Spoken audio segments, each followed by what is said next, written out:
जय हिंद दोस्तों, आप सभी का स्वागत है आपके अपने YouTube चैनल बिहारी मीडियम में। मैं सनी देवल आज वर्ब का पार्ट 2 पढ़ाने जा रहा हूं। जैसा कि हमने वादा किया था कि जो भी पढ़ाएंगे कंप्लीट पढ़ाएंगे, तो पहला पार्ट पढ़ा चुके हैं हम। वर्ब का इंट्रोडक्शन कल हो गया, यानी वर्ब का पार्ट 1। आज पार्ट 2 चलने जा रहा है। जो भी स्टूडेंट्स इस वीडियो को देख रहे हैं तो इससे पहले जाकर उस वीडियो को देखें।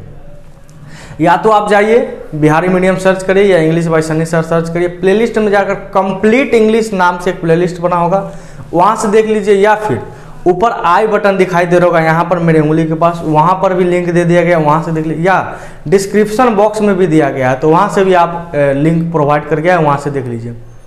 तो चलिए स्टार्ट करते हैं। कल का थोड़ा सा बच गया है तो उसको ब्रीफ करके आगे हम एग्जाम्पल की आगे बढ़ते हैं। तो चलिए, कल जैसा कि थोड़ा सा हम इंट्रो मार देते हैं। कल का क्लास में जो हुआ था, कल हमने पढ़ा था वर्ब, आखिर वर्ब क्या क्या है, वर्ब का जरूरी कहाँ कहाँ पड़ता है, उन सभी चीज़ों को देखा था। फिर उसके बाद वर्ब का डिफिनीशन देखा था, वर्ब के बारे में समझा था कि वर्ब एक्शन होता है, स्टेट ऑफ बीइंग होता है और पोजीशन होता है, उसके बारे में डिटेल में। फिर उसका डिफिनीशन हमने देखा। फिर हम वर्ब फॉर्म के बारे में जाना कि वर्ब फॉर्म होता क्या है, V1 से V5 तक जाना। फिर हमने जाना टेंस पहचाना कि टेंस कैसे पहचानेंगे कि कौन सा टेंस है, प्रेजेंट है, पास्ट है, फ्यूचर है। उसके बाद कल टाइप्स ऑफ वर्ब देखा था, तो वही वर्ब है। टाइप्स ऑफ वर्ब का ये दूसरा पार्ट, तो उसमें हालांकि हम बताएं तो फिर से एक बार हम डिटेल में डिस्कस कर देते हैं। तो चलिए स्टार्ट करते हैं। और एक बात बोलना चाहते हैं दोस्तों, इतना मेहनत से जब हम पढ़ाते हैं तो हम चाहेंगे थोड़ा सा और आप लोग वीडियो को शेयर करिए, लाइक करिए। थोड़ा सा कम गया है कल का, तो आज उससे ज़्यादा जाएगा तभी हम जोश से पढ़ा पाएंगे, नहीं तो मेरा भी कॉन्फिडेंस थोड़ा लूज हो जाता है। आज थोड़ा सूट वूट भी आए हैं, तो थोड़ा सा बढ़िया से शेयर करिए। चलिए, हमने टाइप्स ऑफ वर्ब देखा था, यहाँ लिख देते हैं टाइप्स ऑफ वर्ब। हमने वर्ब के बारे में कल पढ़ा था कि दो प्रकार होते हैं मूलतः, एक हेल्पिंग वर्ब और दूसरा मेन वर्ब। हेल्पिंग वर्ब वो होता है जो सहायक क्रिया का काम करता है, और मेन वर्ब वो होता है जो मुख्य क्रिया का काम करता है। हेल्पिंग वर्ब में दो चीज़ पढ़े थे, एक मॉडल वर्ब और एक प्राइमरी वर्ब। मेन वर्ब में भी दो है, फाइनाइट और इनफाइनाइट। तो कल इसके बारे में तो हम लोग डिस्कस कर चुके थे, मगर मेन वर्ब के बारे में थोड़ा सा डिस्कस कम किए थे, तो वो डिस्कस करेंगे आज हम। तो मॉडल कुल 13 होते हैं, कल हम बताए थे। Can, could, may, might, shall, should, will, would, must, ought to, need, dare, use to, ये 13 होते हैं। जिसमें हमने एक बताया था एक बात कि इसको 10 + 3 कर दीजिए। मॉडल को 10 + 3 यानी 13। जो 10 गो है वो सिर्फ हेल्पिंग वर्ब का काम करता है, और जो 3 गो है वो हेल्पिंग वर्ब का भी काम करता है और मेन वर्ब का भी काम करता है। ये जो 10 मॉडल वर्ब है वो सिर्फ और सिर्फ हेल्पिंग वर्ब का काम करेगा, और ये जो 3 मॉडल वर्ब वो हेल्पिंग वर्ब भी और मॉडल वर्ब दोनों का काम करता है। जब हम मॉडल वर्ब पढ़ेंगे, यानी इससे जस्ट अगला पॉइंट हमारा होने वाला है मॉडल वर्ब, उसमें हम लोग डिटेल से एक एक चीज़ को कवर अप करेंगे। तो यहाँ हो गया हेल्पिंग वर्ब, मॉडल वर्ब 13 होता है। प्राइमरी वर्ब, ये भी आपका हेल्पिंग वर्ब का काम करता है और मेन वर्ब का भी काम करता है। आखिर क्यों? ये सवाल हम उन हर स्टूडेंट से पूछना चाहते हैं जो इंग्लिश पढ़ते हैं। आखिर क्यों ये प्राइमरी वर्ब मेन वर्ब का काम करता है? वीडियो को रोकिए और कमेंट करके 1 मिनट सोच के बताइए कि क्यों। इंग्लिश में बिना कारण के कुछ नहीं होता है। अगर कुछ हुआ है तो उसके पीछे कारण है, लॉजिक है। बिना लॉजिक का ये केमिस्ट्री नहीं है कि यहाँ अपवाद चलते रहता है। जो टीचर इंग्लिश में अपवाद ला रहा है और ज़्यादा मात्रा में ला रहा है, तो उससे ना पढ़ें, वो आपके लिए खतरनाक साबित हो सकता है। हर चीज़ का कारण है, मैं आपको हर चीज़ का कारण प्रूव करूंगा कि क्यों प्राइमरी वर्ब हेल्पिंग वर्ब का तो काम करता ही है, मगर कभी कभी मेन वर्ब का काम करता है। इसके पीछे रीजन क्या है आप लोग को बताना है, नहीं है तो अभी जान जाइएगा आप लोग। जिसमें हम लोग बी फॉर्म देखे थे, डू फॉर्म देखे थे और हैव फॉर्म देखे थे। जिसमें इज, एम, आर था, वाज, वर था। हम लिख देते हैं एक बार, जिसमें हम लिख देते हैं इज, बी फॉर्म में 8 होता है, इज, एम, आर, वाज, वर, और था इधर बी, बीन, बी 8 होता था, बी, बीन। डू फॉर्म में था डू, डज और डिड, यही था। हैव फॉर्म में आपका था हैव, हैज, हैड और हैव, यही 4 था। ये हेल्पिंग वर्ब का काम करता है, मगर कभी कभी मेन वर्ब का भी काम करता है। अब इसके पीछे हम लोग लॉजिक जानेंगे कि क्या है logic, what is the logic behind these verbs, तो हम लोग डिटेल में डिस्कस करेंगे। चलिए इसको थोड़ा सा छोटा कर देते हैं आपको समझाने के लिए, ताकि आपको क्लियरली समझ में आए। यहां तक आप समझते हैं आखिर क्यों। सबसे पहले हम एक चीज दिखा देते हैं आपको, एक चीज बता देते हैं।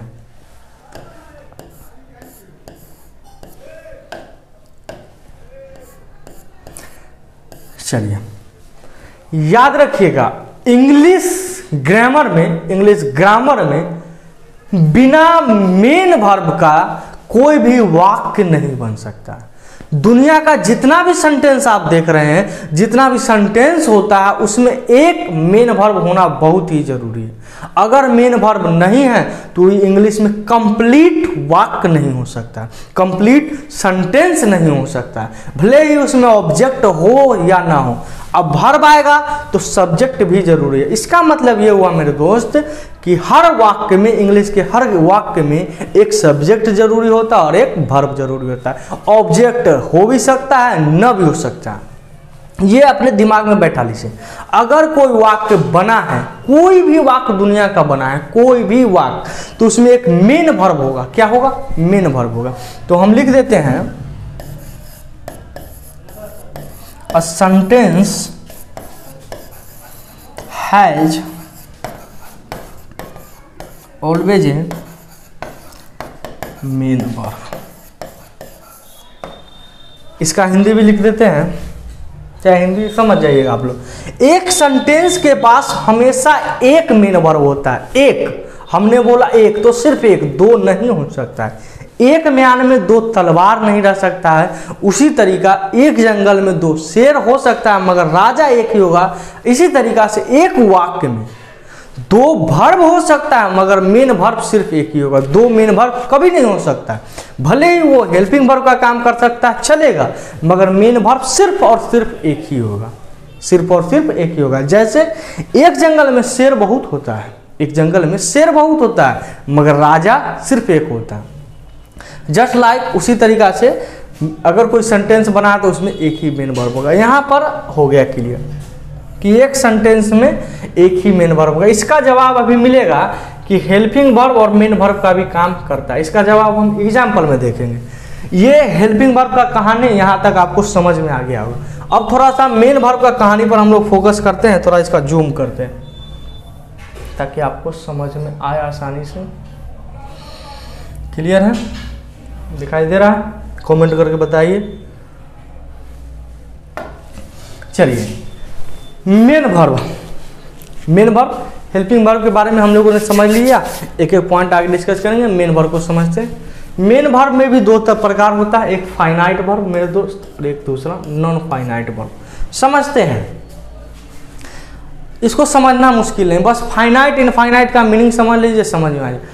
फाइनाइट का मतलब होता है निश्चित, निश्चित, कोई भी चीज निश्चित है तो वो फाइनाइट है।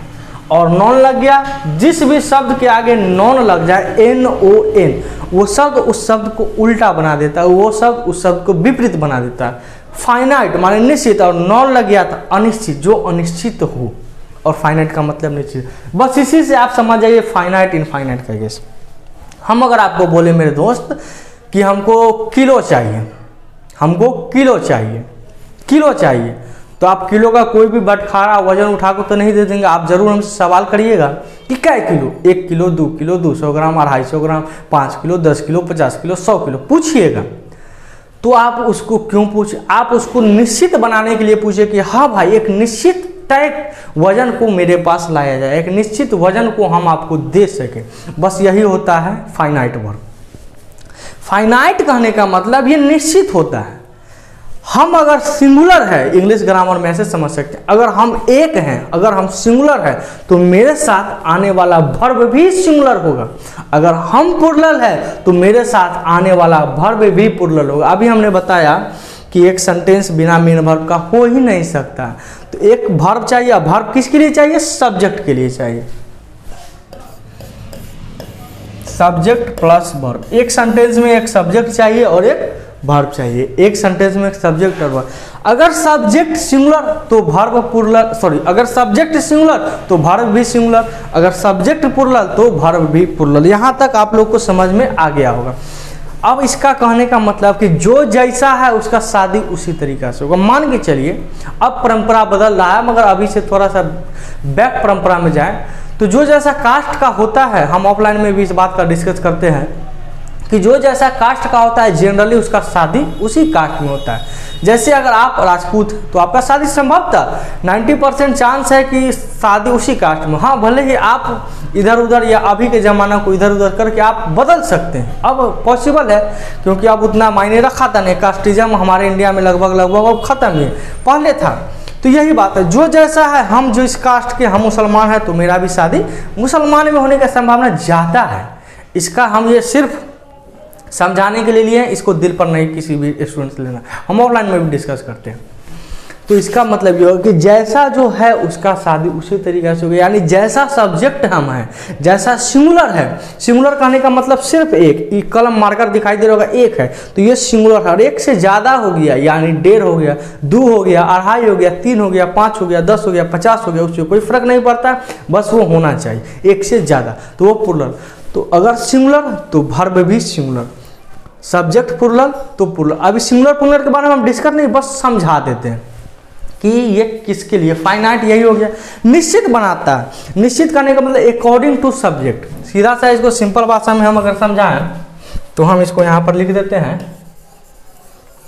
फाइनाइट वर्ब का सीधा सा एक डिफिनेशन लिख लीजिए, अकॉर्डिंग टू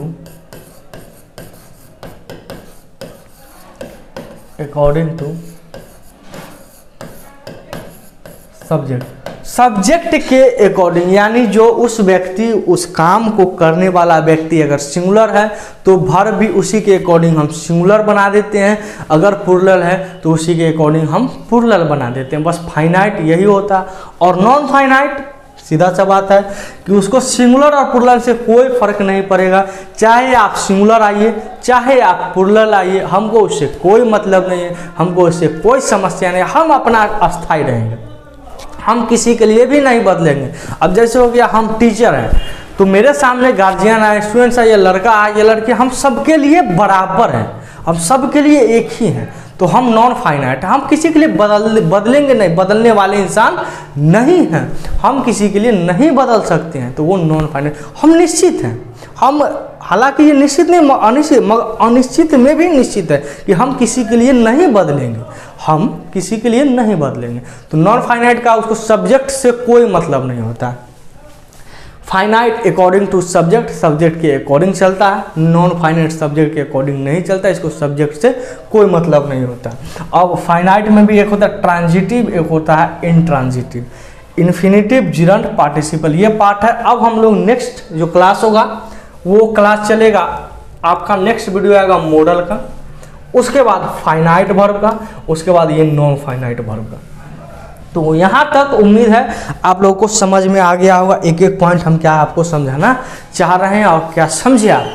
और एक चीज़ पूछना चाहेंगे, कल का क्लास कितना मज़ेदार था, आप कमेंट करिए, बताइए कि हाँ सर जो कल का क्लास था वो वाकई में आपके लिए यूजफुल था। आपने अभी तक जो पढ़ा क्या उससे ज़्यादा था या कम था। हमने वादा किया था जितना भी पढ़ाएंगे वो सबसे टॉप लेवल का होगा, वो रॉक कर जाएगा, रॉक। बस आप पढ़िए, और नए स्टूडेंट्स है वो तो डिलीट कर दीजिए, बस इसको पढ़ते रहिए। अपने माथे से जितना भी कंफ्यूजन है सबको डिलीट करके इसको पढ़िए। चलिए यहाँ तक समझ में आ गया होगा।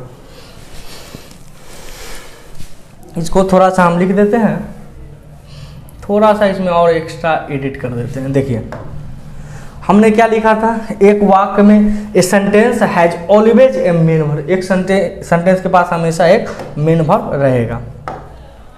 इसका मतलब अगर कोई भी सेंटेंस लिखा जाए तो उसमें एक सब्जेक्ट हो और उसमें एक वर्ब होगा। वर्ब आपका हमेशा मेन वर्ब होगा। अगर एक से ज़्यादा में वर्ब हो गया तो वो हेल्पिंग वर्ब बना देते हैं उसको, ना कि, मगर मेन वर्ब सिर्फ एक मेन वर्ब, एक मेन वर्ब होगा, एक सब्जेक्ट। बाकी इधर हो भी सकता है और नहीं भी हो सकता है। वो हमारे ऊपर है, वाक्य के ऊपर है, एग्जामिनर के ऊपर है कि वो कैसा देना चाहता है, कैसा एग्जाम्पल रखना चाहता है।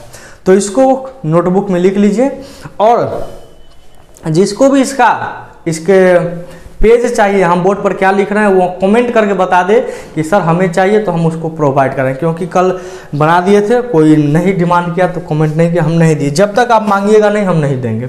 चलिए आगे नेक्स्ट समझते हैं। अब यहाँ पर हम कुछ एग्जाम्पल के माध्यम से समझने का प्रयास करें। अभी तक जितना भी आपने पढ़ा, जितना भी हमने पढ़ाया, उसका थोड़ा सा एग्जाम्पल करते हैं और आगे पॉइंट पर बढ़ेंगे। पहला लिखा हुआ आई एम अ सिंगर, मैं एक गायक हूं। ठीक है भाई, हम आपको बताए थे प्राइमरी वर्ब, यहां पर देखिए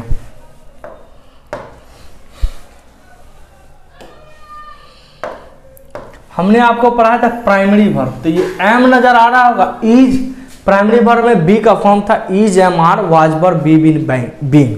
हैव फॉर्म था हैव, हैज, हैड, और था do form do, does, did, और डूइंग था, ऐड कर सकते हैं।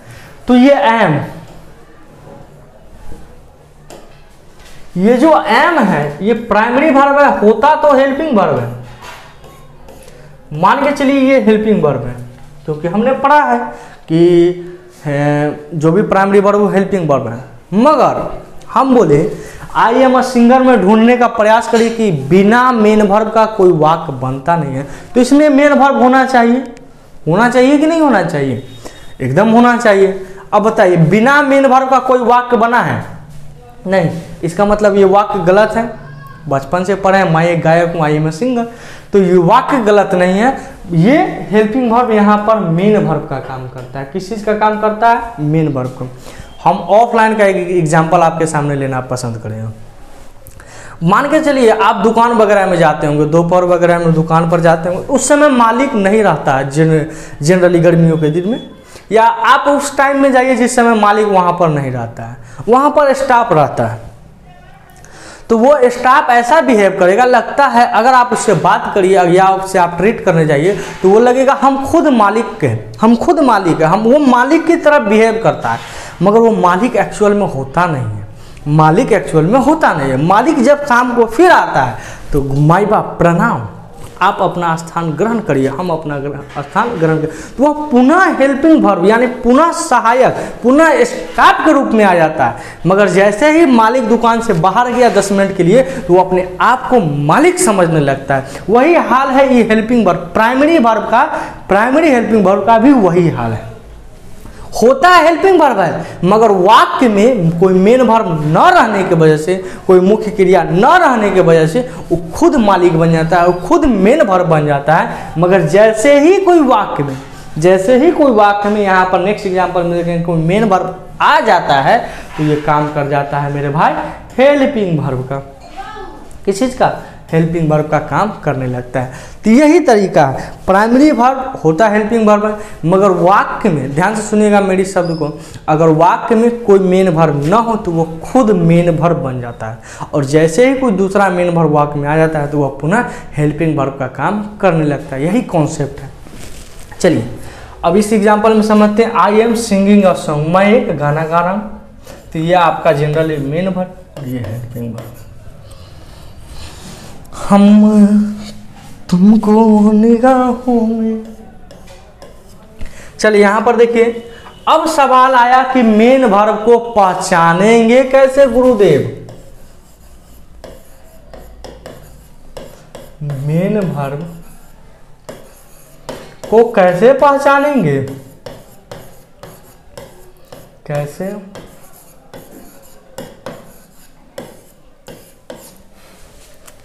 मेन वर्ब को कैसे पहचानेंगे गुरुदेव? तो यहां से समझते हैं कि कैसे उसको पहचान लीजिएगा कि वो मेन वर्ब है।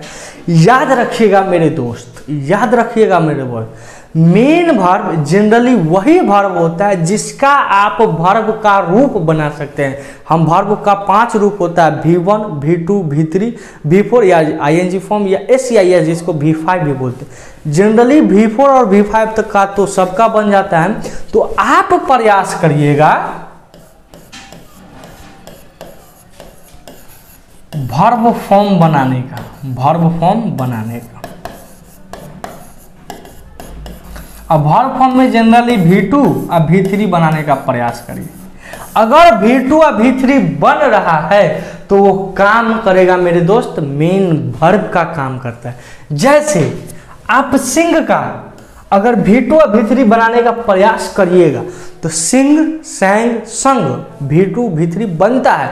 आप कहेंगे सब हम पूरा वर्ब याद करें, नहीं, आपको याद करने का जरूरत नहीं। आप खुद शुरुआत जब हम वर्ब से कर रहे हैं तो जब आपका लास्ट चैप्टर इंग्लिश के आखिरी मुकाम तक आप होइएगा तो ऐसा एक भी वर्ब नहीं होगा जो आपसे वंचित रहेगा, आपके पास रहे। तो इसको रटना नहीं, बस हम प्रयास करना है क्या इसका बन रहा है कि नहीं V2 या V3। अगर बन रहा है तो वो मेन वर्ब, कभी कभी होगा कि दो मेन वर्ब दे देगा, तो एक को आपको या तो हेल्पिंग वर्ब बनाइए या दूसरा चीज बनाइए, मगर मेन वर्ब एक ही हो सकता है। देखिए यहाँ पर एक दूसरा मेन वर्ब आ गया, यही एम है, यहाँ पर मेन वर्ब का काम कर रहा है, मगर यही एम यहाँ पर हेल्पिंग वर्ब का काम कर रहा है। इसके पीछे का वजह क्योंकि यहाँ पर एक मेन वर्ब आ गया है, तो ये खुद जब मालिक आ गया तो खुद स्टाफ का काम करेगा। अब नेक्स्ट एग्जांपल है she loves me. She loves me, वह मुझे प्यार करती है। तो इसका लिखाने का कोई वजह नहीं था, ये सिर्फ थोड़ा सा माहौल बनाने के लिए इसको लिख दिए थे। चलिए next, she is a nurse, वह एक नर्स है, वह एक नर्स है, वह एक नर्स है। तो यहाँ पर इज, ये इज तो है हेल्पिंग वर्ब क्योंकि प्राइमरी वर्ब है। अगर इज हमारा हेल्पिंग वर्ब है तो क्या वाक्य में मेन वर्ब के बिना वाक्य बन गया है? तो कहेंगे गुरुदेव नहीं, ये संभव ही नहीं है, ये संभव ही नहीं है। तो इसी हेल्पिंग वर्ब को अगर मालिक न रहने की वजह से हम क्या बना देते हैं? Main verb. नेक्स्ट एग्जांपल देखते हैं, सी इज पेंटिंग द वॉल, वह दीवार को रंग रही है, पोत रही है। देखिए यहाँ पर ये इज काम तो करता है हेल्पिंग वर्ब का और है भी हेल्पिंग वर्ब, मगर वाक्य में दूसरा मेन वर्ब है क्योंकि पेंट का हम V2 और V3 बनाएंगे तो पेंट, पेंटेड, पेंटेड, तो यह यहाँ पर काम कर रहा है हेल्पिंग वर्ब का, मगर यहाँ पर काम कर रहा है मेरे दोस्त मेन वर्ब का। यहाँ पर काम कर रहा है मेन वर्ब और यहाँ पर हेल्पिंग, क्यों? क्योंकि यहाँ दूसरा ऑलरेडी मेन वर्ब प्रेजेंट है, दूसरा ऑलरेडी मेन वर्ब उपस्थित है, इसीलिए। चलिए नेक्स्ट एग्जांपल देखते हैं, you have played like a child, आपने बच्चे की तरह खेला है। जैसे कोई खिलाड़ी गया खेलने, कोई बड़ा स्टार, और वो ऐसा खेला जैसे आपका खेल का बोरिंग महसूस हुआ तो कहते हैं बड़ा बच्चे की तरह खेला, तो वही एग्जांपल है, बहुत बच्चे की तरह खेला। यहाँ पर देखिएगा प्लेड, तो ये प्लेड तो है मेन वर्ब और ये है हेल्पिंग वर्ब। अब सब गुरुदेव आप पढ़ा दिए, मेन वर्ब हमको उड़ गया, बाउंसे कर गया, तो हम कैसे याद करेंगे कि उसका मेन वर्ब है कि हेल्पिंग वर्ब? तो उसका तरीका देख लेते हैं। हम प्रयास करेंगे कि जो भी शब्द दिया हुआ है वर्ब में हमको कन्फ्यूजन होगा तो हम उसका V2 और V3 बनाने का प्रयास करेंगे। क्या प्रयास करेंगे? V2 और V3। अगर V2 और V3 बन गया तो वो काम करेगा मेन वर्ब का। तो प्ले का V2 और V3 बनाइए। कई स्टूडेंट्स के मन में जो पढ़ चुके हैं उसके मन में सर प्ले तो नाउन भी है नाउन भी है, मगर यहाँ पर हम बढ़ रहे हैं वर्ब। जब नाउन के बारे में डिस्कस करेंगे तब हम कहें, इसीलिए कहते हैं कि वर्ब के बिना कोई और चैप्टर को पढ़ना बहुत ही मूर्खाई होगा। जैसे आप टेंस की कल्पना नहीं कर सकते, वॉइस नरेशन की कल्पना नहीं कर सकते, नाउन प्रोनाउन, यहाँ देख लीजिए फंस गया दाव। ये प्ले वर्ब भी होता है और नाउन भी होता है, इसीलिए नाउन प्रोनाउन और एडजेक्टिव वर्ब इन सभी चीज़ों में काम आता है। यहाँ हो गया। चलिए यहाँ तक समझ में आ गया। ये जो कुछ पॉइंट आपको हम लिखाए हैं इसको खास कर आप अपने नोटबुक में लिखिएगा। मेन वर्ब को कैसे पहचाने, तो वर्ब फॉर्म बनाने का प्रयास करेंगे। चलिए देखिए आपके पास और एग्जांपल है, यहाँ से समझते हैं। You have lots of money, आपके पास बेइंतहा पैसा है, मोहब्बत नहीं बेशुमार पैसा है, बेइंतहा नहीं। तो ये यू हैव हमने पढ़ा था, ये प्राइमरी वर्ब होता है, काम तो करता है हेल्पिंग वर्ब। अगर ये हेल्पिंग वर्ब है तो हमको एक मेन वर्ब चाहिए, क्योंकि वाक्य में मेन वर्ब होना जरूरी है। बिना मेन वर्ब का कोई भी वाक्य संभव ही नहीं, कोई भी वाक्य बन ही नहीं सकता। तो कोई दूसरा न होने, अच्छा ये लॉट्स को आपके मन में ख्याल होगा, लॉट्स को बनाते हैं। लॉट्स का अगर हम वर्ब 2 और वर्ब 3 बनाए तो लॉट्सेट क्या कुछ सेंस नहीं निकल रहा है। हाँ अगर आप डू का बनाएगा तो डू, डिड, डन, ये बनता है, ये होता है। अगर आप नहीं जानते इसका मतलब ये नहीं कि दुनिया में है ही नहीं, होता है। समझिए, समझने का प्रयत्न करिए। ये काम तो करता है हेल्पिंग वर्ब का, मगर वाक्य में कोई दूसरा मेन वर्ब ना होने की वजह से यह खुद मेन वर्ब बन जाता है, ये खुद मालिक बन जाता है। शी कैन डू इट, वह इसको कर सकती है, वह इसको कर सकती है। अब ये थोड़ा सा मॉडल हम आपको पढ़ाए थे, जितना भी मॉडल वर्ब होता है वो काम सिर्फ और सिर्फ हेल्पिंग वर्ब का। जब ये हेल्पिंग वर्ब तो एक हमारा मेन वर्ब। और याद रखिएगा एक पॉइंट हम यहाँ लिखा देते हैं, दुनिया का कोई भी मॉडल हो, यानी मॉडल वर्ब कितना होता है मेरे भाई? 13। उसके बाद आप हमेशा वर्ब 1 का प्रयोग करते हैं। उसके बाद मॉडल वर्ब के बाद V2 नहीं आ सकता है, V3 नहीं आ सकता है, V4 नहीं आ सकता है, V5 नहीं आ सकता। मॉडल के पास जब भी आएगा तो वो वर्ब का पहला रूप ही आएगा। और एक चीज़, जो चीज़ हम साइड में लिखाते हैं उसको जरूर साइड में उसी तरीक़ा से लिखिएगा जैसे हम लिखते हैं इधर और उधर, ताकि आपको वो मेरा बात आपके मायने में गूंजना चाहिए। नहीं गूंजा तो बुझिएगा क्या होगा। चलिए 9 नंबर एग्जाम्पल हम आपके लिए सेम एग्जाम्पल है, बस यहाँ पर हम नोट लगा दिए। 8 से ही 9 का उत्पत्ति हुआ है। आपको 9 नंबर में बताना है जो पढ़े हुए स्टूडेंट की इसमें ये क्वेश्चन गलत है, और हमने कहाँ पर गलत लिखा है आपको बताना है, जो पढ़े हुए। और जो नए न्यू कमर है वो उनके लिए भी कि थोड़ा सा प्रयास करिए, आप सीख रहे हैं कि नहीं। 9 नंबर को आपको कमेंट करके बताना है कि she can not do it, इसमें कहाँ पर गलती है। और आपके इससे SSC CHSL LDC में आप इस प्रकार का क्वेश्चन आ चुका है। हालांकि एयरफोर्स नेवी में अभी तक नहीं आया है, या आया था पुराने, अभी नए दौर में नहीं पूछ रहा, मगर ये आ सकता है। नहीं आया इसका मतलब ही नहीं कि अब नहीं आएगा, आ सकता है। चलिए, यू विल बी मिस्ड, हम 8 और 10 को आपको समझाने का थोड़ा होगा। 9 नंबर आपके लिए homework, 10 number you will be missed.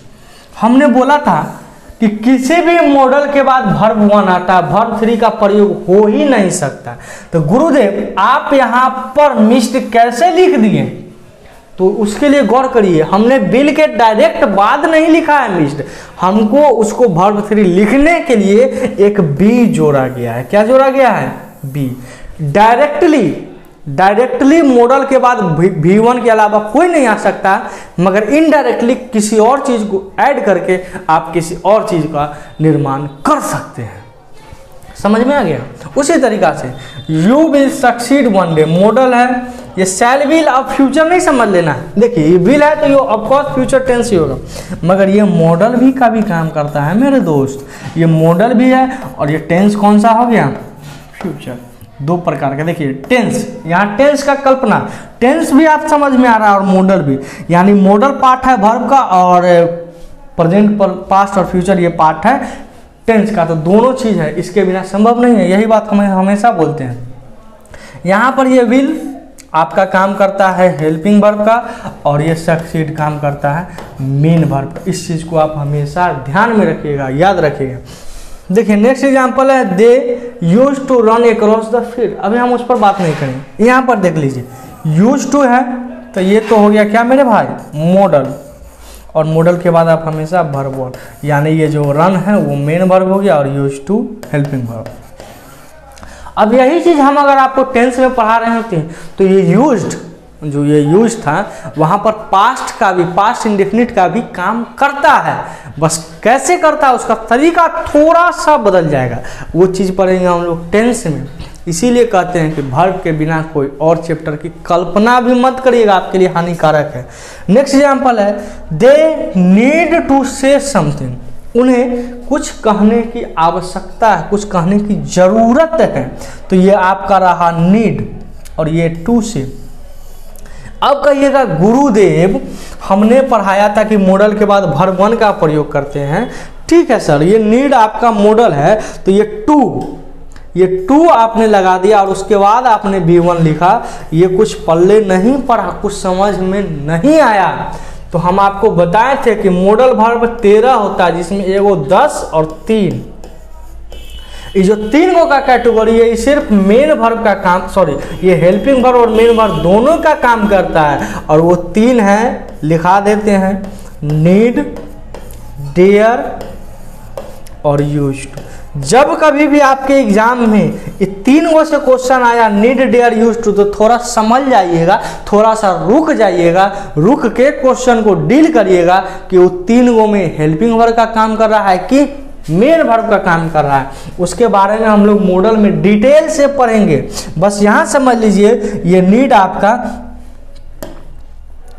आपका मेन वर्ब का काम यहाँ पर कर रहा है। अगर ये टू नहीं रहता तब ये हेल्पिंग वर्ब हो जाता और ये मेन वर्ब, मगर टू है